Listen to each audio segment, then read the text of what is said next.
ओम अज्ञानतिमिरान्धस्य ज्ञानाञ्जनशलाकया चक्षुरुन्मीलितं येन तस्मै श्रीगुरवे नमः। नमः ओं विष्णुपादाय कृष्णप्रेष्ठाय भूतले श्रीमते भक्तिवेदान्त स्वामिन् इति नामिने। नमस्ते सारस्वती देवे गौरवाणी प्रचारिणे निर्विशेष शून्यवादी पाश्चात्य देशतारिणे। जय श्री कृष्ण चैतन्य प्रभु नित्यानंद श्री अद्वैत गदाधार श्रीवासादि गौर भक्त वृंद। हरे कृष्णा कृष्णा कृष्णा हरे हरे, हरे राम राम राम हरे हरे। हरे कृष्ण భక్తులందరికీ మన ప్రణామాలు. మనం కర్మ అనేటువంటి అంశం పైన మాట్లాడుకోబోతున్నాము. ఇది 11వ అధ్యాయంలోని భక్తి యోగ 12వ అధ్యాయం 7వ శ్లోకం. 12వ అధ్యాయం 7వ శ్లోకం ఎవరైనా చదవదలుచుకున్న వాళ్ళు వాళ్ళ భగవద్గీత కాపీని ఓపెన్ చేసుకొని రెడీగా పెట్టుకొని 12.7 ఛాన్స్ ఇస్తాను. హరి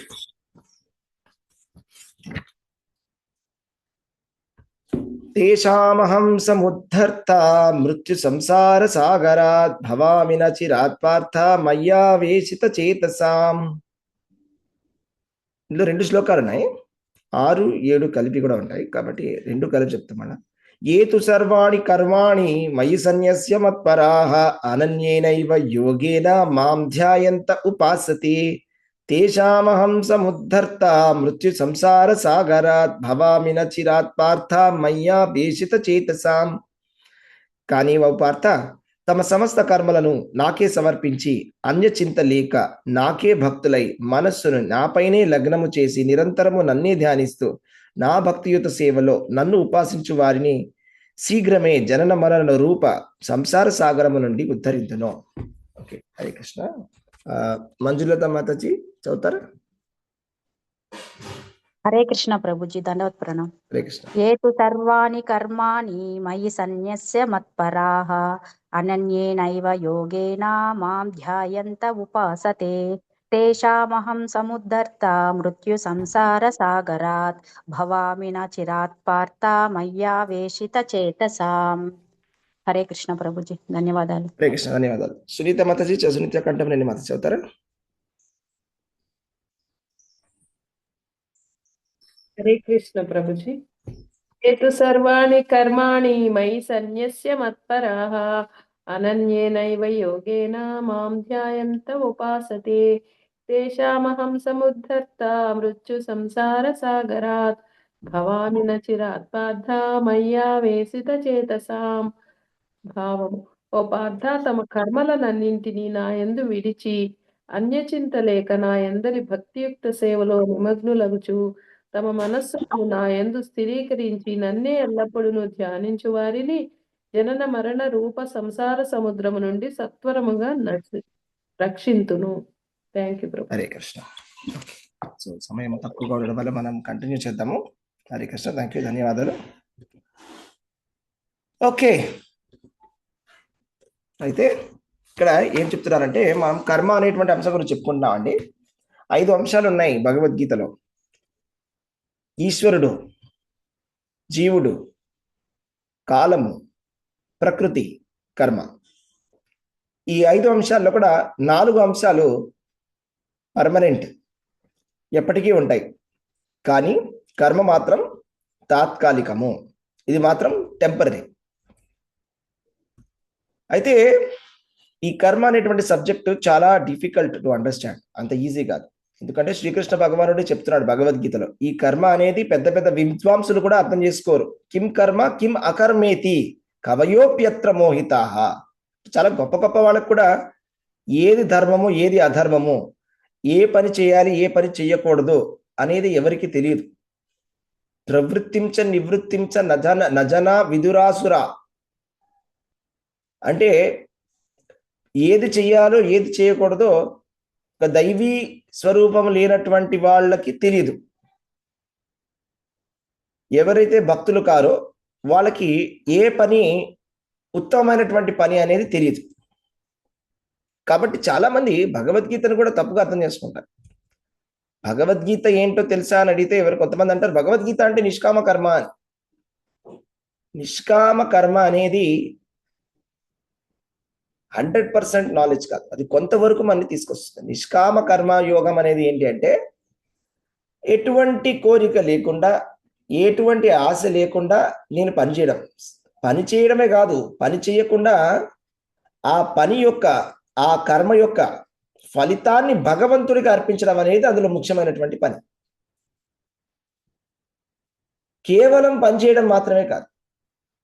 ఎందుకంటే పని చేయడము లేకపోతే కర్మ చేయడము అనేది భగవద్గీత యొక్క ముఖ్య ఉద్దేశం కాదు. భగవద్గీత యొక్క ఉద్దేశం అందరూ అనుకున్నట్టు ఏమనుకుంటారంటే భగవద్గీతలో కృష్ణుడు ఏం చెప్పాడంటే నేనేం పని చేయను అని చెప్పినటువంటి అర్జునుడిని ఇప్పుడు పని చేయని చెప్పాడు, అయిపోయింది భగవద్గీత. ఇది కాదు భగవద్గీత. భగవద్గీత సారాంశం ఏంటంటే కృష్ణుడి కోసం పని చేయడము. అంటే కృష్ణుడు దేవాది దేవుడు, అంటే మన కర్మ ఫలితాన్ని కృష్ణుడికి త్యాగం చేయాలి, అది ముఖ్యం. కృష్ణుడు చెప్తున్నాడు కదా, పత్రం పుష్పం ఫలం తోయం యోమే భక్త్యా ప్రయచ్చతి తదహం భక్త్యా ఉపహృతం అశ్నామి ప్రయతాత్మనః. మనం ఏదైనా కూడా చేసినటువంటి, మనం నివేదన చేసిన ఒక పండు కానీ, ఒక పువ్వు కానీ, ఒక ఆకు కానీ, కొంచెం గంగాజలం కానీ భగవంతుడికి మనము అర్పణగా చేయాలి. దాని తర్వాత శ్లోకంలో కృష్ణ భగవానుడు చెప్తున్నాడు, యత్కరోసి యదశ్నాసి యజ్జుహోసి దదాసి యత్ తపస్యసి కౌంతయ్య తత్పురుష్వ మదర్పణం. ఓ కౌంతయ్య, నువ్వు ఏమి చేసినా, ఏం తిన్నా, నువ్వు ఏది కూడా ఇచ్చేసినా కూడా, నువ్వు ఏ తపస్సు చేసినా అదంతా కూడా నాకు అర్పణగా చెయ్యము. అంటే భగవద్ అర్పణగా పని చేయడం అనేది భగవద్గీత యొక్క సారాంశం. అంతేగాని ఏదో ఒక కోతి చేసినట్టుగా పని చేసుకుంటూ వెళ్ళడం కాదు. మనం కొన్ని కోతులు చూస్తాం, పొద్దున్న లేవగానే కాసేపు రెస్ట్ తీసుకుంటాయి, తర్వాత ఇటువంటి పరిగెత్తడం మొదలు పెడతాయి. అది భగవద్గీత యొక్క సారాంశం కాదు. భగవద్గీత యొక్క సారాంశం ఏంటంటే భగవంతుడు, పేరులోనే ఉంది భగవద్గీత, భగవంతుడి కోసం పనిచేయడం.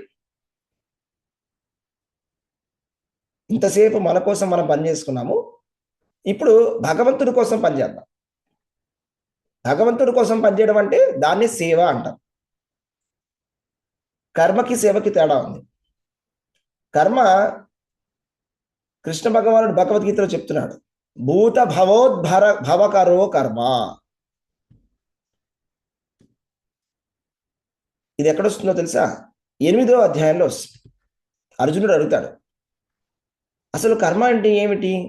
అర్జున ఉవాచ కిం తద్బ్రహ్మ కిమాధ్యాత్మం కిం కర్మ పురుషోత్తమ అధిభూతం చ కిం ప్రోక్తం అధిదైవం కిముచ్యతే.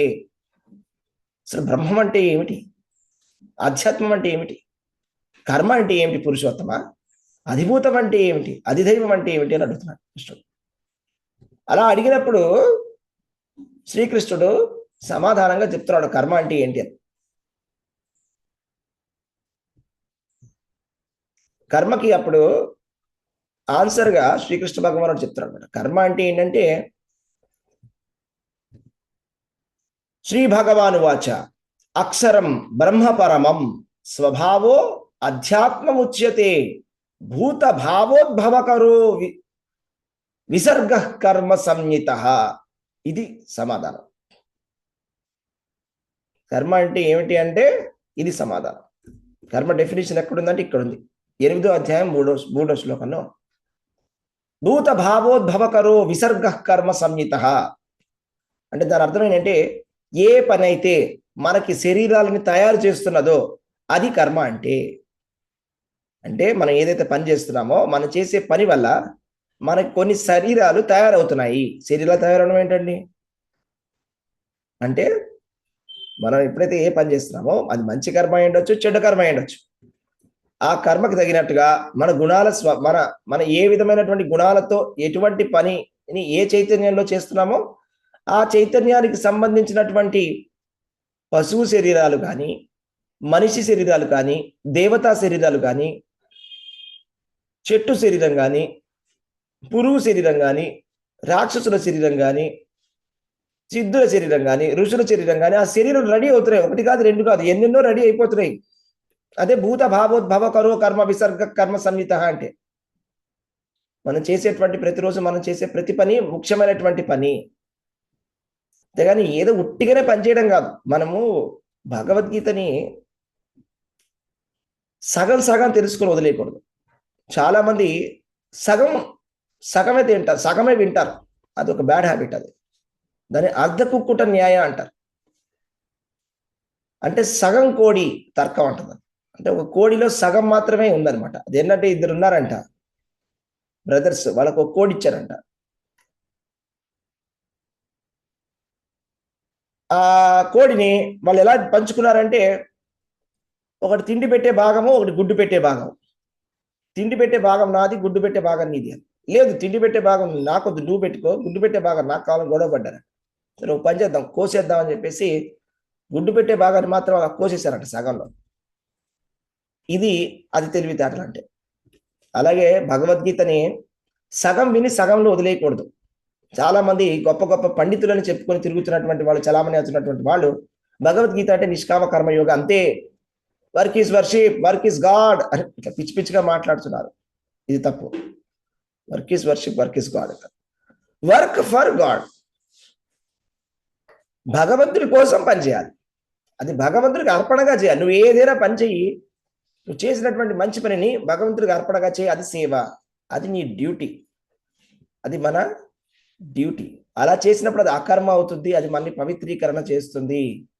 అప్పుడు మనం ఈ మృత్యు సంసార సాగరం నుంచి బయటపడతాం. ఎప్పుడైతే గనక కృష్ణ భగవానుడు చెప్పినటువంటి ఆదేశాన్ని వింటామో, అంటే సగం సగం వినడం కాదు, ఈ సగం సగం ఉన్నటువంటి ఈ సగం సగం పండితుల్లాగా సరిగ్గా అర్థం చేసుకోవాలి. సరిగ్గా అర్థం చేసుకోవడం అంటే ఏంటంటే ఇలా అర్థం చేసుకోవాలి. ఏంటది? ఏతు సర్వాణి కర్మాణి మయి సన్యస్య మత్పరాహ అన్యన్యేనైవ యోగేన మాం ధ్యాయంత ఉపాసతే. అంటే మనం చేసేటువంటి పనులన్నీ కూడా భగవంతుడికి అర్పణగా చేయాలి. యత్కరోసి యజ్జుహోసి దదాసి కురు స్వమదర్పణం. కృష్ణ భగవానుడికి అర్పణగా పనిచేయాలి. ఏ పని చేసినా కూడా మనం చేసేటువంటి పనులన్నీ కూడా భగవంతుడికి అర్పణగా చేయాలి. మయి సన్యస్య మత్పరాహ. మత్పరాహ అంటే భగవంతుడినే మనము గతి కింద మనం పెట్టుకోవాలి. అంటే భగవంతుడిని చేరుకోవాలనేటువంటి ఏకైక లక్ష్యంతో నేను పనిచేస్తున్నా, అంతే, నాకు ఇంకా వేరే పని అనేది లేదు. అనన్యేనైవ యోగేన. యోగము అంటే చాలా మంది ఏంటి అనుకుంటారు, యోగం అంటే భగవంతుడితో అనుసంధానం చేసేదే యోగం అంటే. అంటే భక్తి. అనన్యేనైవ యోగేన అంటే విశుద్ధ భక్తి. అంటే భగవంతుడిని మర్చిపోకుండా అనన్యముగా చింతన చేస్తూ భగవంతుడినే మన జీవిత లక్ష్యముగా చేసుకొని మనం చేసేటువంటి ప్రతి పనిని కూడా భగవత్ అర్పణగా చేస్తూ మన కర్మ ఫలితాలన్నీ కూడా భగవంతుడికి ఇచ్చేసి మాం ధ్యాయంత ఉపాసతే. నన్ను ఎవరైతే ధ్యానించి ఉపాసన చేస్తున్నారో తేషాం అహం సముద్ధర్త. అలాంటి వాళ్ళని భగవంతుడు ఉద్ధరిస్తాడు. పెడర్థాలు తీయడంలో మన పిహెచ్డి చేశారు మన వాళ్ళు, అవునా?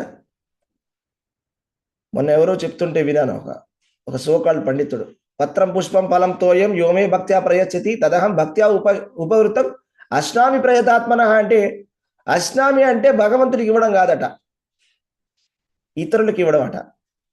కాబట్టి అక్కడ కృష్ణుడు పరోపకారం గురించి చెప్తున్నా అంట. అలా చెప్తే సభలో ఉన్న వాళ్ళందరూ చప్పట్లు కొట్టారు. అంటే చెప్పినటువంటి వాడు ఎంత మూర్ఖుడు, ఆ చప్పట్లు కొట్టిన వాళ్ళు ఇంకెంత పెద్ద మూర్ఖులు అని చెప్పాలి. ఒకటే మాటలు చెప్పాలంటే నేనైతే మాత్రం అదే కృష్ణుడు అక్కడ చెప్పింది. భక్త్యా ఉపవృత్తం అష్టామి ప్రయతాత్మన అంటే అదేనా దాని అర్థం? కృష్ణుడు ఏం చెప్తున్నాడు? మీరు భగవంతుడికి ప్రేమతో అర్పిస్తే నేనే స్వీకరిస్తానని చెప్తున్నాడు. భక్తితోటి నాకు నివేదన చేయమని చెప్తున్నాడు. భగవంతుడు ఉన్నాడు. ఏంటి నాస్తికవాదం అంటే? భగవంతుడు లేరని డిసైడ్ అయిపోయారండి జనాలు. భగవంతుడు లేడు, అందరూ వాళ్ళ పనులు చేసుకుంటే అదే భగవంతుడు. ఇలాంటి సిద్ధాంతాలు, మానవ సేవ మాధవ చేయండి, అలాగే చేయండి. అప్పుడు కృష్ణ భగవానుడు వచ్చి మనం ఉద్ధరిస్తాడా? తేషామహం సముద్ధార్త మృత్యు సంసార సాగర భవామి నచిరాత్ పార్థ మయ్యావేశిత చేతస. ఈ మృత్యు సంసారం నుంచి భగవంతుడు వచ్చి మనం తీసుకెళ్తాడా? భగవంతుడే లేదు, పనే నా దేవుడు అంటే సరే, పనినే నమ్ముకోండి. అప్పుడు ఏం జరుగుతుంది? కర్మని నమ్ముకుంటే కర్మని ఏటో తీసుకుపోతుంది.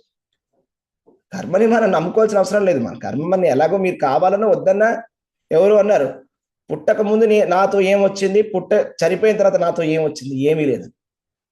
పుట్టక ముందు నీతో కర్మ వచ్చింది, చనిపోయిన తర్వాత కూడా కర్మనే వచ్చింది. అసలు ఇంకా చెప్పాలంటే పుట్టక ముందు మనతో పాటు మనం భగవంతుడికి చేసుకున్నటువంటి సేవ మనతో పాటు వచ్చింది, చనిపోయిన తర్వాత కూడా మనతో పాటు వచ్చేది సేవ, భగవంతుడి యొక్క సేవ. ఇదే మనని ఉద్ధరించేది.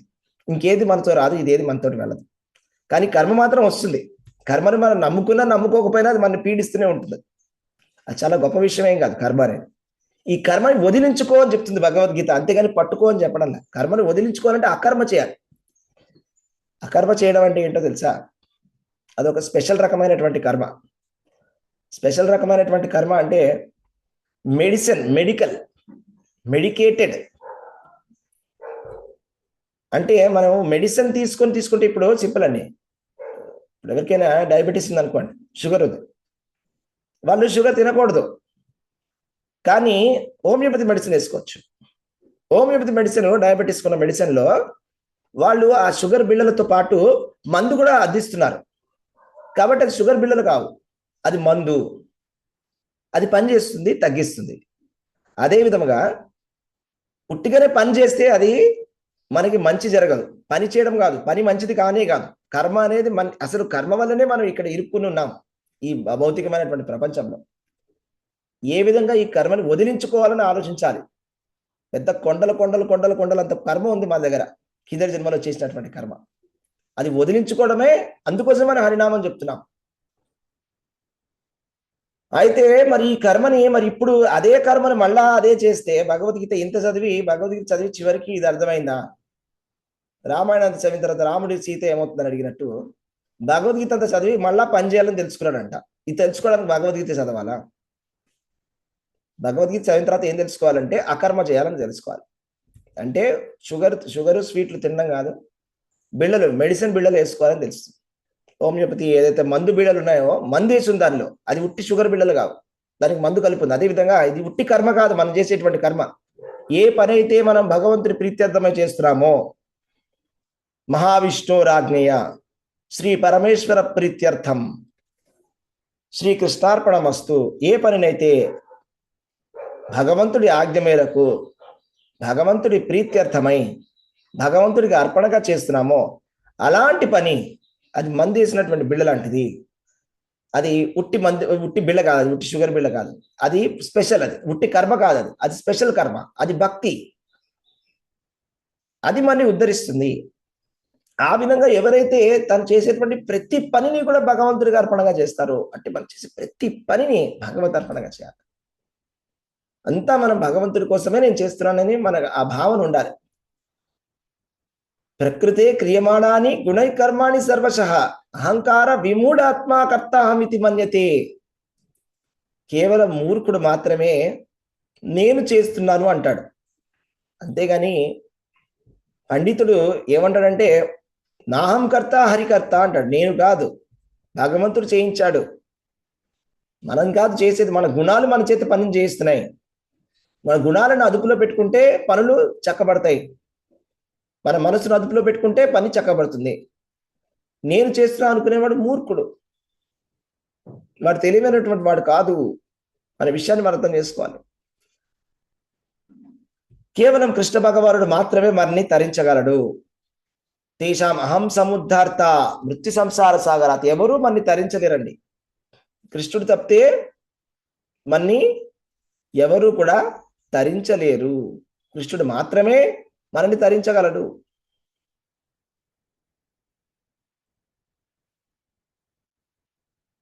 వేదాలు చెప్తున్నాయి భాగవతంలో, వేదాల ప్రార్థనలో ఉంటుంది అనమాట భాగవతంలో. చాలా స్పెషల్ అది. ఎందుకంటే మూర్తిభవించినటువంటి వేదాలు భగవంతుణ్ణి ప్రార్థిస్తున్నాయి. ఇలాంటి ప్రార్థన మనకి ఎక్కడ కూడా కనిపించదండి స్తోత్రాలలో. మీరు ఏ స్తోత్రమైనా, ఏ పురాణమైనా, ఏదైనా చదవండి శాస్త్రం, మీకు మూర్తిభవించినటువంటి వేదాలు కీర్తించడం అనేది ఎక్కడా కనిపించదు. చాలా చాలా అద్భుతమైనటువంటి కీర్తన. మూర్తిభవించినటువంటి వేదాలన్నీ కూడా మహావిష్ణువు పాదాల దగ్గరికి వచ్చి ఏ విధంగా అయితే ఒక రాజుగారిని లేపుతాయో, పొద్దున్నే నిద్ర లేచినప్పుడు కొంతమంది ఉంటారు, రాజుగారిని పొద్దున్నే లేపి పాటలు పాడి లేపుతారు. రాజుగారి యొక్క గొప్ప గొప్ప విషయాల గురించి గుర్తు చేస్తుంటారు. మీరు చాలా గొప్పవారు, మీరు ఈ పని చేశారు, ఆ పని చేశారని అలా పొగుడుతారు. అలాగా మూర్తి పెంచినట్టు వేదాలు వచ్చేసి మహావిష్ణువు పాదాల దగ్గరకు వచ్చి చాలా చక్కగా నిద్ర లేపుతాయంట. ఆ మూర్తి పెంచినటువంటి వేదాలు చెప్తున్నారన్నమాట. అయితే ఈ ఆత్మ శరీరం అనేవి ఏ విధంగా ఉన్నాయంటే బుడగల్ లాంటివట. ఆత్మ గాలి అయితే శరీరం నీరు లాంటిది. నీటికి గాలికి ఎటువంటి సంబంధం లేదు. నీటిని గాలిని మనం కలపలేము, కానీ బుడగ రూపంలో కలపవచ్చు. అదేవిధంగా మన శరీరము ఆత్మ రెండు కలుస్తున్నాయి. యాక్చువల్లీ రెండింటికి సంబంధం లేదు, రెండింటికి వేరే వేరే నేచర్ ఉంది. ఆ ప్రకృతే వేరు, ఒకటి భౌతికం, ఒకటి ఆధ్యాత్మికం, కానీ కలుస్తున్నాయి. ఎవరి వల్ల కలుస్తున్నాయి? పరమాత్మ ఆదేశం మేరకు భగవంతుడి మాయాశక్తి వల్ల కలుస్తున్నాయి. కానీ అవి పర్మనెంట్ కాదు. ఈ కలయిక మనం ఈ భౌతిక ప్రపంచంలో ఉన్నది పర్మనెంట్ కాదు. ఇక్కడ మనం ఉండలేం. ఏ విధంగా అయితే బుడగ పర్మనెంట్ కాదో, నీళ్ళని మీరు గాలిని కాసేపు కలిపి పెట్టగలరు. ఎంతసేపు? ఒక 2-3 సెకండ్లు, తర్వాత అది పడిపోవాల్సిందే. సో ఏ విధంగా అయితే బుడగలు ఫార్మ్ అవుతున్నాయో, ఏ విధంగా అయితే అన్ని నదులు కూడా సముద్రం లోపలికి వెళ్ళిపోతాయో, ఏ విధంగా అయితే అనేక రకములైనటువంటి పూల నుంచి సేకరించినటువంటి మధువు కలిసి ఒక తేనె తీగ తీసుకొని ఒక తేనె పుట్టలో పెడుతుందో, అదే విధముగా అందరు జీవులు కూడా భగవంతుడిలోకే చివరికి చేరుకోవాల్సిందే. అందరూ కూడా విష్ణువు లోపలికి వెళ్ళవలసిందే. ఇదే కృష్ణ భగవానుడు చెప్పినటువంటి సత్యము. ఇది భగవద్గీతలో కృష్ణ భగవానుడు 8వ అధ్యాయంలో చెప్తున్నాడు అనమాట. ఎవరైతే జీవులందరూ ఉన్నారో వాళ్ళందరూ కూడా నా లోపలికే వస్తున్నారు. అందరూ కూడా నా లోపలికే వస్తున్నారు. ఓకే, ఇదంతా కూడా మళ్ళా భూత్వా భూత్వా ప్రలీయతే, భూత్వా భూత్వా ప్రలీయతే. సో అదేలాగా అంటే వాళ్ళు ఎంత కాదన్నా, ఎంత వద్దనుకున్నా కూడా అది ఆటోమేటిక్గా అయిపోతుంది అనమాట. బ్రహ్మదేవుడి యొక్క ఆయుర్దాయం అయిపోయిన తర్వాత ఏమవుతుందంటే, బ్రహ్మదేవుడు అవ్యక్త వ్యక్త సర్వాహ ప్రభవంతి అహరాగమే రాత్ర్యాగమే ప్రలీయంతే త్రత్రైవా వ్యక్త సమ్యకే. అంటే బ్రహ్మదేవుడి యొక్క రోజు మొదలైనప్పుడు ఏమవుతుందంటే జీవులందరూ కూడా అవ్యక్త నుంచి వ్యక్తం అవుతారు. మళ్ళీ రాత్రి అయిపోగానే రాత్రి ఆగమే ప్రలీయంతే తత్రైవ వ్యక్త సమ్యకే. మళ్ళీ వ్యక్తం నుంచి అవ్యక్తం అయిపోతారు. వ్యక్తం నుంచి అవ్యక్తము, అవ్యక్తం నుంచి వ్యక్తం. బ్రహ్మదేవుడు పొద్దున కాలంలో వ్యక్తం, రాత్రి కాలంలో అవ్యక్తం. ఎక్కడికి వెళ్తారు మరి?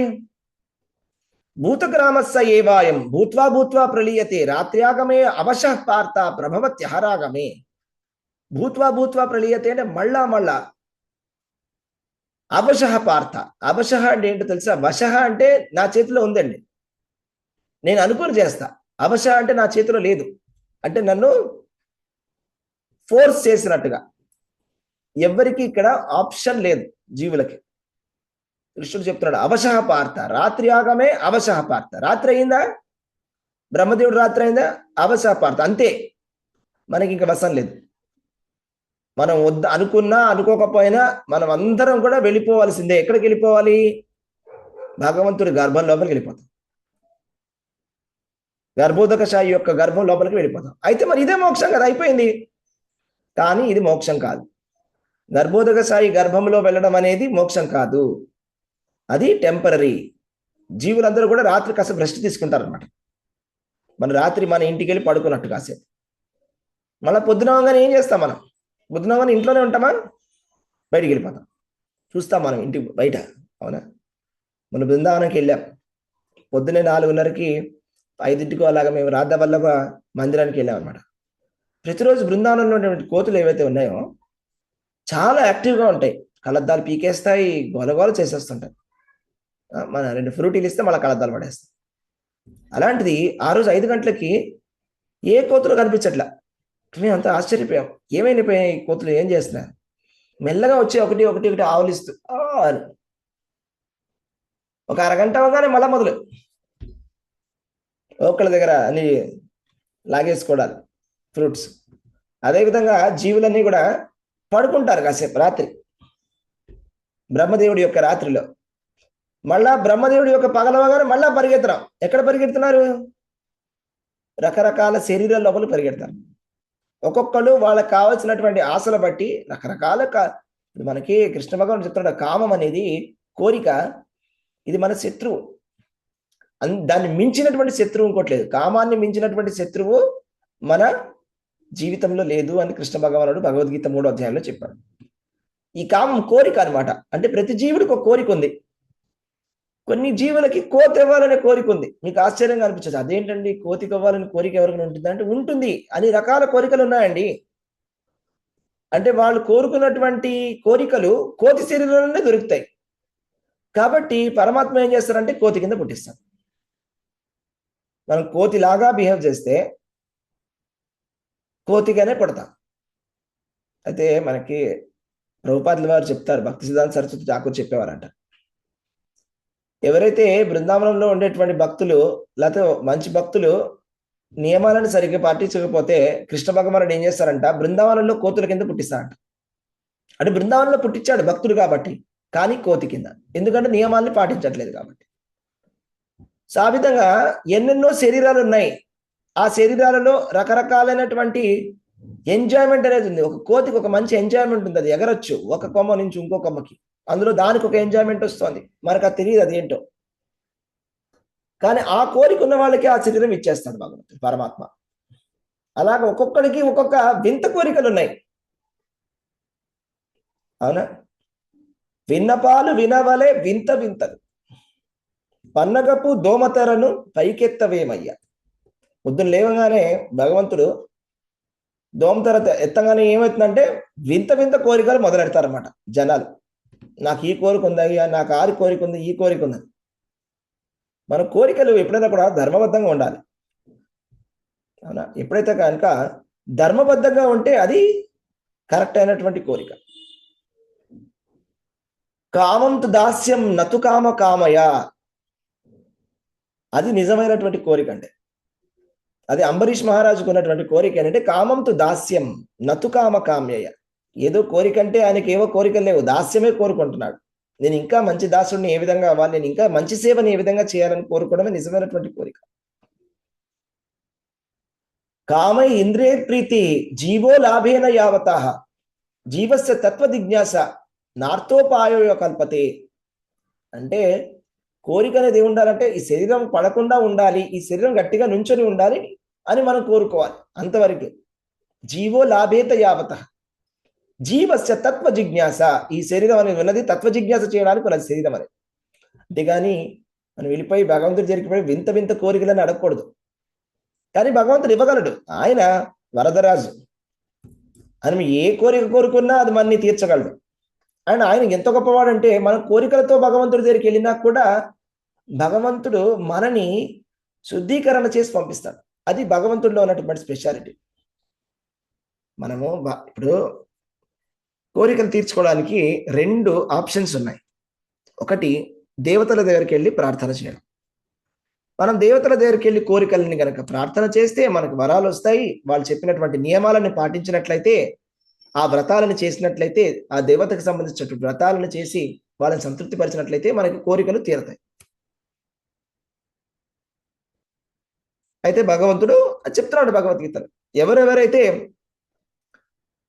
దేవతల ఆరాధన చేస్తున్నారో వాళ్ళకి వెంటనే కోరికలు తీరుతున్నాయి, ఇలా నేను సిస్టమ్ని తయారు చేశాను అని కృష్ణ భగవానుడు చెప్తున్నాడు. అయితే మరి ఇక్కడ వచ్చినటువంటి ప్రశ్న ఏంటంటే, మనం అందరం కూడా మన క్లాసుల్లో దేవతల ఆరాధనలు చేయకూడదు అని చెప్తూనే ఉంటాం. ఎందుకు ఇలా చెప్తున్నారు? భగవద్గీతలోనే కృష్ణుడు చెప్తున్నాడు కదా, కోరికల కోసమైనా నేను దేవుళ్ళని తయారు చేశాను, మీరు చక్కగా వెళ్ళి దేవుళ్ళని ప్రార్థన చేయండి, వాళ్ళు మీకు మంచిగా కోరికలను తీరుస్తారు.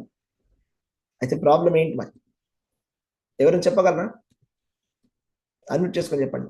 మళ్ళా కోరికలు తీర్చుకుంటుంటే మళ్ళీ జన్మ మృత్యు వలయంలో మళ్ళీ పడుతూనే ఉంటాం ప్రభుజీ. మళ్ళీ ఇంకేవో కోరికలు, ఇంకా మళ్ళీ బంధనాలు పడుతుంటాం, కానీ విముక్తి అనేది ఉండదు ప్రభుజీ సంసార సాగర్ నుంచి. Hare Krishna. Okay, thank you. Hare Krishna. నాలో నుంచి అందరు దేవతలు వస్తారు, దేవుళ్ళు దేవతలు వస్తారు, నన్ను సేవిస్తే మీరు వాళ్ళందరినీ సేవించినట్టే కాబట్టి నన్ను ఒక్కడిని సేవించండి, ఈజీ మార్గం అనేసి అని చెప్పారు. ఓకే, ఇంకా థ్యాంక్ యూ. ఇంకా ఎందుకు మన అంటే ప్రాబ్లం ఏంటి? సరే, ఇప్పుడు మన దేవతల్ని అడిగాము, దేవతల్ని భగవంతుడే నియమించాడు, భగవంతుడే తయారు చేశాడు. వాళ్ళ వాళ్ళకి సిస్టమ్స్ కొన్ని లిమిట్స్ ఉన్నాయి ప్రభుజీ. వాళ్ళు ఇవ్వాలన్నా కానీ భగవంతుడి ద్వారానే ఇవ్వాలి. అది ముఖ్యమైనటువంటి పాయింట్ చెప్పారు. Very good. వాళ్ళు ఇచ్చేటువంటి మనకు వరాలు భగవంతుడి ద్వారా వస్తాయి, మొదటి విషయం. రెండో విషయం ఏంటంటే వాళ్ళు ఇచ్చేటువంటి కోరికలు, మనకి ఇచ్చేటువంటి వాళ్ళు ఇచ్చేటువంటి వరాలు తాత్కాలికమని భగవంతుడు చెప్పాడు భగవద్గీతలో. గుర్తు చేసుకోండి, భగవద్గీతలో కృష్ణుడు ఏం చెప్పాడు? దేవతల ద్వారా పొందేటువంటి వరాలు తాత్కాలికము, నేను ఇచ్చేటువంటి వరాలు శాశ్వతము అని. మీకు 2 ఎగ్జాంపుల్స్ చెప్తాను, మీకు క్లారిటీగా అర్థమవుతుంది. మీకు కాంట్రాస్ట్ చేసి చెప్తాను. కోరికలతోటి మనం కృష్ణుడి దగ్గరికి వెళ్తే ఏమవుతుంది, కోరికలతోటి దేవతల దగ్గరికి వెళ్తే ఏమవుతుంది? కోరికలతోటి దేవతల దగ్గరికి వెళ్ళినటువంటి ఎగ్జాంపుల్లో ఎవరు వస్తారంటే వృకాసురుడు శివుడు ఆరాధన చేశాడు. ఆరాధన చేసిన తర్వాత ఏం చేశాడంటే, నాకు ఎవరి తల మీద చేయి పెడితే వాళ్ళు భస్మం అవ్వాలనేటువంటి నాది కోరిక అని చెప్పారు. చెప్పిన తర్వాత పరమశివుడానికి ఆ వరదానాన్ని ఇవ్వడం జరిగింది. తర్వాత ఆయన ఏం చేశాడు, ఆయనకి ఇంకా చాలా పొగరు వచ్చేసి ఇంకా అంతా మొత్తం ప్రపంచానికి లోకకంటకుడు అయిపోయి నెక్స్ట్ పరమశివుడు వెంటాలు పరిగెట్టడం మొదలెట్టాడు. ఇప్పుడు నేను మీ మీద పెడతాను, అవునా? తర్వాత అప్పుడు ఏమవుతుందంటే విష్ణుమూర్తి ఒక బ్రాహ్మణుడి రూపంలో వచ్చి అతన్ని మోసం చేస్తాడు. మీకేం తెలీదా? ఇప్పుడు ఏం జరిగిందంటే దక్షుడితోటి గొడవ జరిగిన తర్వాత శివుడికి ఉన్నటువంటి శక్తులన్నీ వెళ్ళిపోయాయి, ఊరికే అలా చెప్తున్నాడు, అందులో ఏం శక్తి లేదు, కావాలి నువ్వు చెక్ చేసుకో అంటాడు. వాడు ఇలా నెత్తి మీద పెట్టుకుంటే టమ్మని చచ్చిపోయాడు. అలా చేస్తాడు. అంటే దాని తర్వాత కృష్ణుడు చెప్తాడు, అక్కడ భాగవతంలో వస్తుంది అన్నమాట. చాలా మంది మనుషులట బ్రహ్మదేవుడిని శివుడిని ఆరాధించడానికి ఇష్టపడతారట. ఎందుకు అంటే విష్ణుమూర్తిని ఆరాధించడం కష్టమట. ఇంకొకటి, బ్రహ్మదేవుడు శివుడు చాలా త్వరగా కోరికలను తీర్చేస్తారట. వాళ్ళు చాలా త్వరగా సంతృప్తి పొందుతారు, చాలా త్వరగా కూడా చెప్పిస్తారు. వాళ్ళకి ఫాస్ట్గా కోపం వస్తుంది, వాళ్ళు చాలా ఫాస్ట్గా హ్యాపీ అయిపోతారు. వాళ్ళకి వెంటనే వాళ్ళ కోరికలు తీర్చేస్తారు. కాకపోతే వచ్చినటువంటి ప్రాబ్లం ఏంటంటే వెంటనే కోరికలు తీర్చేస్తే కృష్ణుడు చెప్తున్నాడు, కానీ నేను అలా కాదు, నేను వెంటనే కోరికలు కూడా తీర్చను, అడిగిన వెంటనే ఇచ్చేయను, అలాగే ఎంత తప్పు చేస్తే వెంటనే నా కోపం కూడా రాదు అని చెప్తాను. అయితే ఇప్పుడు మరి ప్రాబ్లం ఏంటి అంటే కృష్ణుడు చెప్తున్నాడు అక్కడ, ఇప్పుడు మనం బ్రహ్మదేవుడి శివుడి ఆరాధన చేసిన తర్వాత మనకి కోరికలు వచ్చిన తర్వాత ఏం జరుగుతుందంటే, వచ్చిన ఇబ్బంది ఏంటంటే ఆ జీవుడికి క్వాలిఫికేషన్ లేకుండా, అధికారం లేకుండా వచ్చినటువంటి వరాల వల్ల వాడికి మదం పెరిగిపోతుంది. జన్మైశ్వర్య శృత శ్రీవి ఏదమాన మద పుమాన్, మదం పెరిగిపోయి ఆ దేవతలనే అవమానిస్తాడు. ఏ దేవత అయితే ఆయనకి ఇచ్చాడో ఆ దేవతను కూడా అవమానిస్తాడు.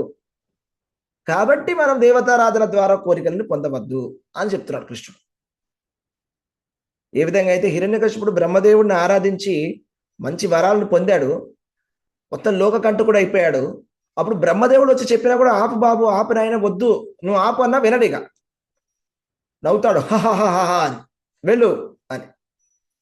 అలా అయిపోతుంది అన్నమాట జీవుడి పరిస్థితి. అది మన మెంటాలిటీ, అది అర్థం చేసుకోవాలి. జీవుల పరిస్థితి ఇది. మనకి వెంటనే కోరిక తీర్చేస్తే వెంటనే ఆ కోరిక మనకి కనుక మనం తీసుకునే అర్హత మనలో లేకపోతే, హ్యాండిల్ చేసేటువంటి మనస్తత్వం మనలో లేకపోతే, మన ఇతరులకు ఇబ్బంది కలిగిస్తాం, మనకి మనం ఇబ్బంది కలిగించుకుంటాం, భగవంతుడికి దూరం అయిపోతాము. ఏదమాన మదపుమాన్, జన్మ ఐశ్వర్య శృత శ్రీవి, అది మంచి కుటుంబంలో జన్మ అయి ఉండవచ్చు, చాలా డబ్బులు సంపాదించి ఉండవచ్చు, చాలా విద్య అయి ఉండవచ్చు, అది యవ్వనమై ఉండొచ్చు, అందం సౌందర్యమై ఉండవచ్చు. ఇవన్నీ కూడా మదాన్ని కలుగు చేస్తాయి. ఇవన్నీ భగవంతుడి నుంచి మనని దూరం చేస్తాయి. అయితే మరి కృష్ణుడిని ఆరాధిస్తే ఏమవుతుంది? కోరికల కోసమని. యాక్చువల్గా అయితే కృష్ణుని ఆరాధించకూడదు కోరికల కోసం, కానీ తప్పదు, నా కోరికలు ఉన్నాయి, నాకు కావాలి అంటే కృష్ణుని ఆరాధించాడు. అప్పుడు ఏమవుతుంది? డిఫరెన్స్ ఏంటి అంటే, ధ్రువ మహారాజ్, ధ్రువుడు ఏం చేశాడు?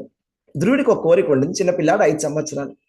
ఏం కోరుకున్నాడంటే, మా తండ్రి, మా తాతగారి కన్నా గొప్ప సామ్రాజ్యం నాకు కావాలి. మన తాతగారు ఎవరు? మనువు, స్వయంభువ మనువు యొక్క మనవడు. స్వయంభువ మనువు యొక్క రాజ్యం కన్నా గొప్ప రాజ్యం నాకు కావాలి అనేటువంటి మనసుతోటి అవమానింపబడినటువంటి చిన్న బాలకుడైనటువంటి ఆ బాలక్షత్రియుడు వెళ్ళి తపస్సు చేశాడు. 6 నెలల కఠోరమైనటువంటి తపస్సు చేశాడు. చేసి భగవంతుణ్ణి మెప్పించాడు. తెప్పించిన తర్వాత వెంటనే భగవంతుని చూసిన తర్వాత ప్యూరిఫికేషన్ అయిపోయింది. వెంటనే అర్థం చేసుకున్నాడు అసలు తప్పు, ఈ కోరికనే తప్పు, అసలు నేను తప్పు చేశానని అర్థం చేసుకున్నాను, నేను వచ్చి అడగడం చాలా తప్పని. నేను ఏదో చిన్న రాళ్ళు రప్పల కోసం వచ్చాను, కంకర రాళ్ళు అడగడానికి వచ్చాను, ఇక్కడ నాకు ఎంత దివ్యమైనటువంటి రత్నం దొరికింది అన్నాడు. కంకర రాళ్ళ కోసం వస్తే రత్నం దొరికింది, నాకేం వద్దు స్వామి, నాకేం వద్దు, నాకు కావాల్సింది ఏంటో తెలుసా, నాకు కావాల్సిందల్లా గొప్ప గొప్ప మహాభాగవతుల యొక్క సాంగత్యం కావాలి, వాళ్ళ సాంగత్యంలో నేను వింటూ ఉండాలి మీ కథలని, అంతే, నాకేమీ వద్దు అని చెప్పాడు. అయినా కూడా భగవంతుడు గ్రహించాడు పరమాత్మ రూపంలో. ఒక కోరిక కోసం వచ్చాడు ధ్రువ మహారాజు. స్వయంభువ మనువు కన్నా గొప్ప సామ్రాజ్యాన్ని ఇప్పుడు ఇవ్వవలసిందే అని చెప్పేసి ఆయనకి ఏం చేశాడు, ధ్రువతార ధ్రువలోకాన్ని ఇచ్చేశాడు. ఎప్పటికీ అది నాశనం అవ్వనటువంటి ధ్రువలోకం. ప్రళయం వచ్చినప్పుడు ధ్రువలోకం అలాగే ఉంటుంది, అది వైకుంఠం లాంటిదే, అది వైకుంఠం అని కూడా అంటారు కొంతమంది. అక్కడ భగవంతుడు ఉంటాడు అక్కడే పర్సనల్గా. ధ్రువ మహారాజు ఆ మృత్యు రూపంలో వచ్చినటువంటి ఆ మృత్యుదేవత తలపైన కాలు పెట్టి వైకుంఠ విమానం ఎక్కి వైకుంఠానికి వెళ్ళాడు, ధ్రువలోకానికి వెళ్ళిపోయాడు. కాబట్టి భగవంతుడు చెప్పేటువంటి విషయం ఏంటంటే, అకామో సర్వకామో వా మోక్షకామో ఉదారదీహి తీవ్రేణ భక్తియోగేన యజేత పురుషం పరం. అంటే మనకి కోరికలున్నా కోరికలు లేకపోయినా, మనకి మోక్షం కావాలనుకున్నా, ఏది కావాలనుకున్నా మనం వెళ్ళాల్సింది ఎక్కడికంటే కృష్ణ భగవానుడి దగ్గరికి వెళ్ళాలి. మనం వెళ్ళినా వెళ్ళకపోయినా కృష్ణుడి దగ్గరికే వెళ్తుంది అది. ఇప్పుడు మనం ఫైల్ సబ్మిట్ చేసామనుకోండి, మీరు ఈ సేవ ఆఫీస్లో సబ్మిట్ చేసినా, లేకపోతే మీరు డైరెక్ట్గా ట్యాక్స్ ఆఫీస్కి వెళ్ళి సబ్మిట్ చేసినా, ఫైనల్గా ట్యాక్స్ డిపార్ట్మెంట్కి వెళ్ళినట్టుగా, ఫైనల్ గవర్నమెంట్కి వెళ్ళినట్టు. ఆకాశాత్ పతితం తోయం యథా గచ్చతి సాగరం సర్వదేవ నమస్కారం కేశవం ప్రతి గచ్చతి. ప్రతి దేవతల యొక్క ఆరాధన భగవంతుడి దగ్గరికే వెళ్తున్నది. అహం సర్వయజ్ఞానాం భోక్తారాం ప్రభురేవచ. ప్రతి ఒక్క యజ్ఞము భగవంతుడి దగ్గరికే వెళ్తోంది. భోక్తారాం యజ్ఞతపసాం సర్వలోక మహేశ్వరం. అన్ని భోక్త అనే భగవంతుడు అక్కడికి వెళ్తుంది చివరికి. కానీ దేవతల ద్వారా వెళ్తే అవిధిపూర్వకం అని చెప్పాడు. అది విధిపూర్వకమైనటువంటి పూజ కాదు. మనం డైరెక్ట్గా భగవంతుడి దగ్గరికి వెళ్తే వేరేలాగా ఉంటుంది, ఇండైరెక్ట్గా వెళ్తే వేరేలాగా ఉంటుంది. ఇప్పుడు మనం ఒకళ్ళ దగ్గరికి, ఒక పెద్ద ఆయన ఉన్నాడు, ఆయన దగ్గరికి డైరెక్ట్గా వెళ్ళి మనం సహాయం అడిగాం అనుకోండి, ఆయన ఒక రకమైన సహాయం చేస్తాడు. అలా కాకుండా ఇంకెవరైనా దళాల ద్వారా, ఏజెంట్స్ ద్వారా, వేరే వాళ్ళ ద్వారా, మధ్యవర్తుల ద్వారా వెళ్ళామనుకోండి, ఆయన వేరేలాగా మనకు రెస్పాండ్ అవుతాడు, ఇస్తాడు, శాంక్షన్ చేస్తాడు, కానీ మనకు ఆ స్పెషల్ రెస్పాన్స్ రాదు. స్పెషల్ రెస్పాన్స్ రావాలంటే డైరెక్ట్గా వెళ్ళాలి. అదే కృష్ణుడు చెప్పేది అక్కడ. మీరు ఎలా చేసినా నా దగ్గరికి వస్తుందని చెప్తున్నాడు భగవద్గీతలో కృష్ణుడు. మీరు ఏ ఆరాధన చేసినా అది నా దగ్గరికే వస్తుంది. మీరు ఏ కోరికలు ఎవరిని అడిగినా అన్ని నేనే ఇచ్చేది. ఒకటే తేడా ఏంటంటే, నన్ను అడిగితే శాశ్వతమైనటువంటిది ఇస్తా, మీరు దేవతలను అడిగినట్లయితే మీకు అశాశ్వతమైనటువంటిది, తాత్కాలికమైనటువంటి వరాలు ఇస్తాను. అది తేడా. తాత్కాలికమైనటువంటి వరాలని పొందినట్లయితే మనం ఈ తాత్కాలికమైనటువంటి ఈ ప్రపంచంలోనే ఉండిపోతాం. ఆ శాశ్వతమైనటువంటి దివ్యధామాన్ని మనం తెలుసుకోవాలి, దివ్యధామానికి మనం వెళ్ళాలి, ఈ మృత్యు సంసార సాగరాన్ని దాటాలి. భవామి నచిరాత్ పార్థ అని చెప్తున్నాడు కృష్ణ భగవానుడు ఇక్కడ. అంటే వెంటనే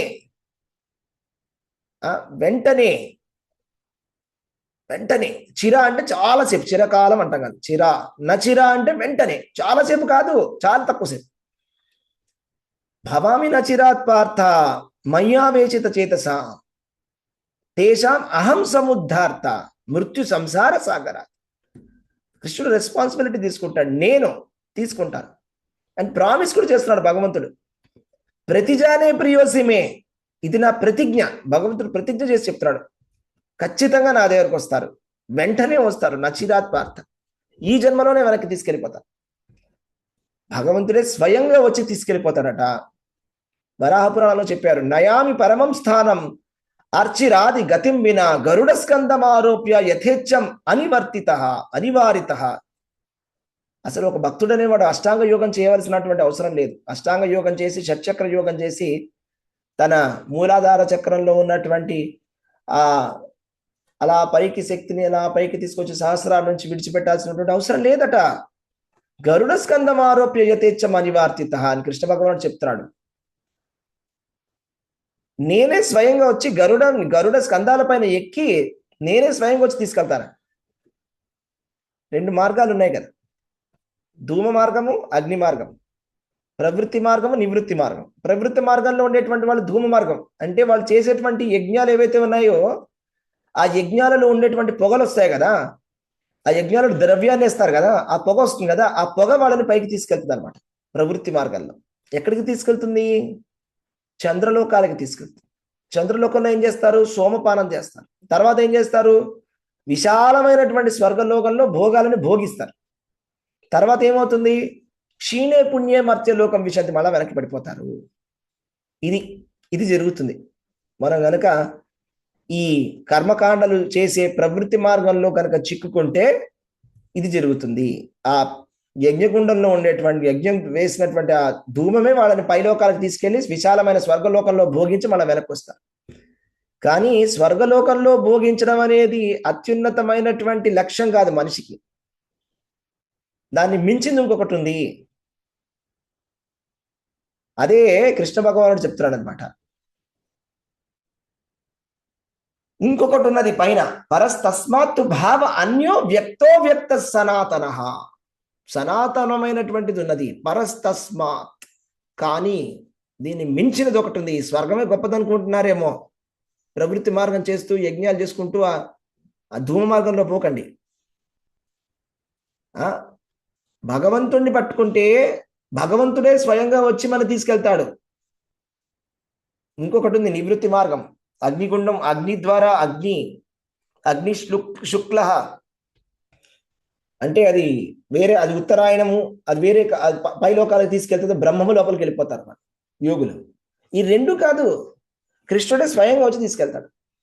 కృష్ణుడే స్వయంగా వచ్చి తీసుకెళ్తాడు. ఇది ముఖ్యమైనటువంటి పని. కాబట్టి ఆ విధంగా మనం పని చేయాలి, ఆ విధంగా మనం భక్తి చేయాలి. మరి భగవంతుడి సేవను చేయాలి, భగవంతుడి సేవ చేయాలి. కాబట్టి సంపూర్ణంగా తెలుసుకోవాలి. ఏం తెలుసుకున్నా కూడా ఇప్పుడు ఏం జరుగుతుందంటే చాలా మంది భగవద్గీత చదువుతున్నారు, భగవద్గీత మీద కమెంటరీస్ చెప్తున్నారు, భగవద్గీతను రకరకాలుగా ఇంటర్ప్రిటేషన్ చేస్తున్నారు. వాళ్ళందరూ తప్పు చేస్తున్నారు. అలా చేయకూడదు. చదివే పద్ధతి అది కాదు. వేదాలనైనా భగవద్గీతనైనా అధ్యయనం చేసేటువంటి విధానం ఏంటంటే ఆచార్యవాన్ పురుషో వేద. ఆచార్యుడి ముఖత తెలుసుకోవాలి, గురుముఖత తెలుసుకోవాలి. ఎవరైతే బోనఫైడ్ స్పిరిచువల్ మాస్టర్ అంటే ఒక ప్రామాణికమైనటువంటి గురు పరంపరలో ఉండేటువంటి ఒక గురువుని, ఎవరు ఆ ప్రామాణికమైన గురువు అంటే సింపుల్ అండి. అవైష్ణవస్య గురు నస్యాత్ వైష్ణవస్య స్వపాకో గురువు. అసలు భక్తుడు కానిటువంటి వాడు గురువు అని అనడానికి వీలే లేదు. అంతే, ఒకటే మాట. వీడు భక్తుడా కాదా ఒక్క ముక్కలో తెలుసుకోవచ్చు మనం. అర్థమైందా మీకు? భగవంతుడి పాదాలని తన తలపైన దాల్చుకున్నాడా లేదా? తన పైన భగవంతుడి పాదాలని తీసుకునేవాడు ఏం భక్తుడు? ఇతను ఆ భక్తుడు. అలాంటి వాడు గురువే కాదు. వైష్ణవస్య స్వపాకో గురువు అంటే కుక్క మాంసము తిన్నా కూడా వైష్ణవుడే గురువు అని చెప్తుంది శాస్త్రం. మరి కుక్క మాంసం తిన్నా కూడా వైష్ణవుడే గురువు, భక్తుడే గురువు అంటే. అందుకని మనం చూస్తాము ఎంతో గొప్ప గొప్ప భక్తులు పుట్టినటువంటి నేల ఇది. సంత తుకారాము, గొప్ప గొప్ప వాళ్ళు వచ్చారు.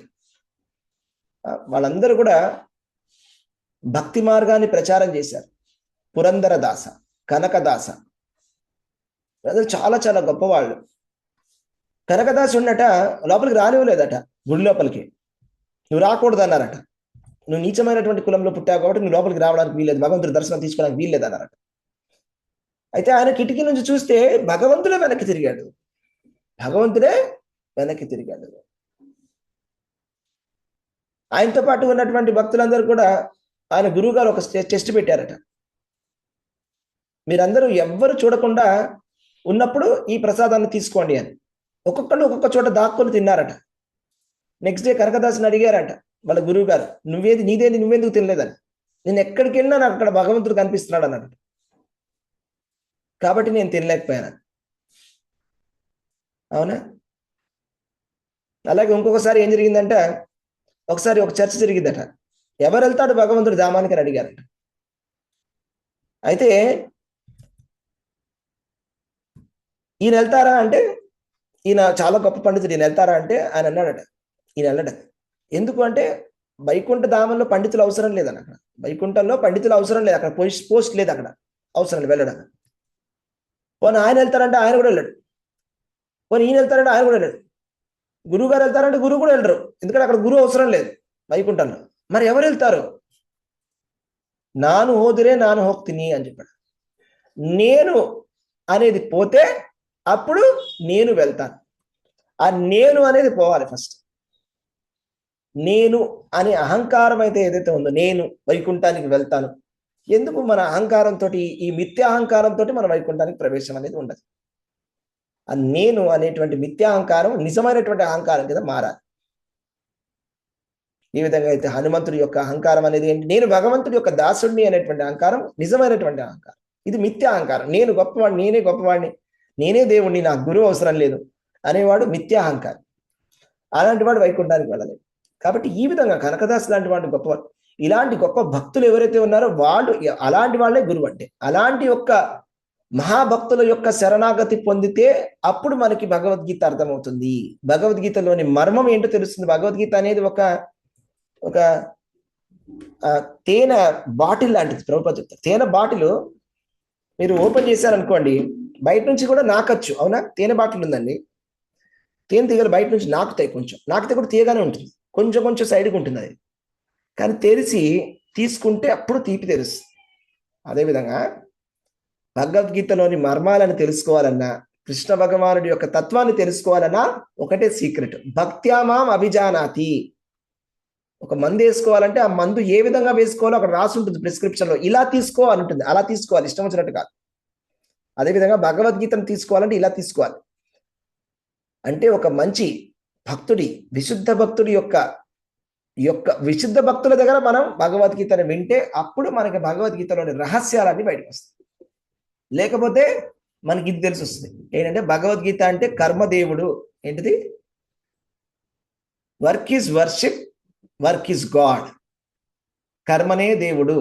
ఇట్లాంటి మూర్ఖ సిద్ధాంతాలన్నీ కూడా తెలిసి ఎక్కడికో పోతాం అంతే. మనకి అలాంటివన్నీ పట్టుకొని ఎక్కడికి వెళ్తామో కూడా తెలియదు. అంటే భగవద్గీత చదివిన తర్వాత ఏమర్థమైందంటే నిష్కామ కర్మయోగం చేయాలని అర్థమైందంట. ఇంకెవరు అన్నారు, మేము ఆల్రెడీ భగవద్గీత ఫాలో అవుతున్నామండి. అది ఎలా ఫాలో అవుతున్నారంటే, మేము ప్రతిరోజు పని చేస్తున్నాం, అదే మా భగవద్గీత. ఇంకెవరు అన్నారు, అసలు నేనే భగవద్గీతను నేను చెప్తా, నాకు అర్థమైపోయింది, మీరు చదివారని నేను చదవలేదు, నాకు అవసరం లేదు, నేనే భగవద్గీత చెప్తా. ఈ మూర్ఖమైనటువంటి ఆలోచన లోపలికి వెళ్ళిపోతాం అంతే. ఇట్లా అయిపోతాం, మహామూర్ఖులం అయిపోతాం మనం కనుక సరిగ్గా భగవద్గీతను పఠించకపోతాం.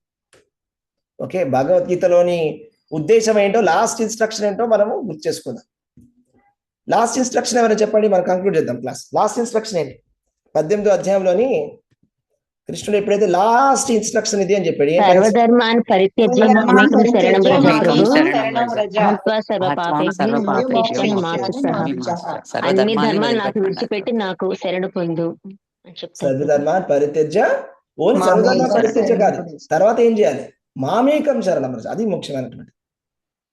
అన్ని ధర్మాలను విడిచిపెట్టిన తర్వాత భగవంతుడి యొక్క శరణాగతి పొందాలి, అది ముఖ్యమైనటువంటి పని. దాన్ని కూడా ఎవరు అర్థం చేసుకోవట్లేదు. చాలా మంది ఏమవుతుందంటే, ఇక్కడ కొన్ని పండితుల సభలలో మనం వింటున్నాము, వాళ్ళు ప్రతిదీ వాళ్ళకి వెటకారమే. సర్వధర్మాన్ని పరిత్యజ్య మీద కూడా వాళ్ళు జోక్స్ చేస్తున్నారు. ఓకే, సర్వధర్మాన్ని పరిత్యజ్య అంటే వాళ్ళకి అర్థమైంది ఏంటంటే అన్ని వదిలేసాను, అన్ని వదిలేసి అది కాదు. అన్ని సర్వధర్మాన్ని పరిత్యజ్య మాం ఏకం శరణం వ్రజ,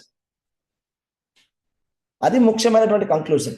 అంటే మామేకం అంటే భగవంతుడు శరణాగతి పొందడం అనేది దాని లక్ష్యం. అంటే మనకి ఏదైనా అడ్డం వస్తే దాన్ని పక్కన పెట్టి మానసికమైనటువంటి ఫస్ట్ దాన్ని కట్ చేసుకోవాలని అర్థం. అంతేగాని అన్ని వదిలేసి కూర్చోమని కాదు.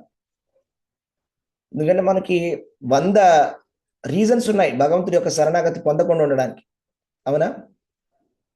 ఒక్కొక్కరు చెప్తారు, నేను ఎందుకని కృష్ణ భక్తిలో ముందుకు వెళ్ళట్లేదంటే మా వంశపారంపర్యంగా అని మొదలెడతారు. అప్పుడు సర్వధర్మాన్ పరిత్యజ్య అని చెప్పాలి. అర్థమైందా? మీ కుల ధర్మము, మీ ఇంటి ధర్మము, మీ ఏ ధర్మం ఉందో అని పక్కన పెట్టండి, ఫస్ట్ భగవంతుడి యొక్క శరణాగతి పొందండి. ఓకే, సర్వధర్మాన్ పరిత్యజ్య మాం ఏకం శరణం వ్రజ అహం త్వాం సర్వ పాపేభ్య మోక్షయిష్యామి మా శుచ. మన కులాచారాలు మన సర్వ పాపాలని తీసేస్తాయని వాళ్ళు ఎవరు చెప్పలే.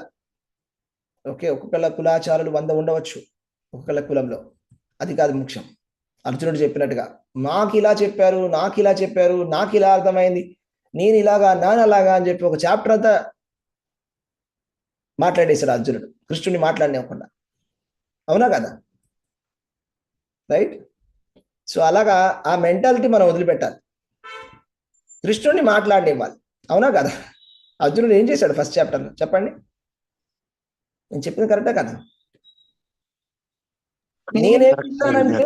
నేనేం విన్నానంటే అసలు పండితుల ప్రకారం ధర్మం అంటే ఇది, ధర్మం అంటే అది, ఇది పాపం, అది పుణ్యం, ఇది పాపం, అది పుణ్యం, అది ఇది ఇది ఇది 100 రకాలు చెప్పేశాను. కృష్ణుడు ఏమి మాట్లాడు, ప్రహసన్నివ, నవ్వుతూ ఉన్నాడు, అది చూస్తున్నాడు. ఇప్పుడు భగవంతుడు పరమాత్మ కూడా మనం చూసి అలాగే నవ్వుకుంటూ ఉంటాడు. మనం అలా చెప్తూ ఉంటే, మనకు నోటికి వచ్చింది మనం మాట్లాడుతూ ఉన్నంత వరకు అలాగే చెప్తూనే చూస్తూ ఉంటాడు, అంత నవ్వుతూ ఉంటాడు. అంత ఏం చెప్తాం? ఎప్పుడైతే మనము శిష్యస్తేహం షాధిమాం త్వాం ప్రపన్నం అని మనం ఎప్పుడైతే హ్యూమిలిటీ, హంబుల్ అవుతామో, తృణాదపి సునీచేన తరూరపి సహిష్ణున అమానిన మానదేన కీర్తనీయ సదా హరిహి. నేను తృణప్రాయుడిని, నాకేం తెలుసు అని మనం ఎప్పుడైతే వంగుతామో అప్పుడు కృష్ణుడు మాట్లాడడం మొదలు పెడతాడు. అవునా? అప్పుడు మనం జాగ్రత్తగా శ్రవణం చేయాలి. శ్రవణం చేసిన తర్వాత అందులో ఒక్క శ్లోకాన్నైనా మన జీవితంలో అన్వయించుకోవాలి. ఒక్క శ్లోకం చాలు భగవద్గీతలో మన జీవితాన్ని సార్థకం చేసుకోవడానికి. అవునా? ఒకటే ఒక శ్లోకాన్ని పాటించినా కూడా సరిపోతుంది, మన భగవంతుడి ధామానికి వెళ్ళగలం. కానీ సరిగ్గా అర్థం చేసుకోవాలి, ఎటువంటి పదార్థాలు తీయకుండా మనకి నచ్చినటువంటి ఫిలాసఫీకి దాన్ని అడ్జస్ట్ చేసుకోవడం కాకుండా కృష్ణుడు ఏం చెప్తున్నాడో సంపూర్ణంగా అర్థం చేసుకోవడానికి ప్రయత్నం చేయాలి. మళ్ళా భగవద్గీతని 10 సార్లు చదవాలి. చదివినట్లయితే ఈ భగవద్గీతలోని మర్మం ఏంటో మనకు తెలుసు. ఓకే, అది ఇవాటి టాపిక్. హరే కృష్ణ డివోటీస్, అది ఇక్కడతో స్టాప్ చేద్దాం. ధన్యవాద, ప్రణామ్. హరే కృష్ణ. హరే కృష్ణ ప్రభుజీ. ప్రభుజీ దండవతం ప్రభుజీ. హరే కృష్ణ. హరే కృష్ణ ప్రభు, కృష్ణ ప్రభుజీ ధన్యవాద ప్రణామ్. చాలా అద్భుతంగా వివరించారు ప్రభు, ఎగ్జాంపుల్స్ తో సహా. హరే కృష్ణ. హరే కృష్ణ ప్రభుజీ. ప్రభుజీ దండ ప్రణామం ప్రభుజీ.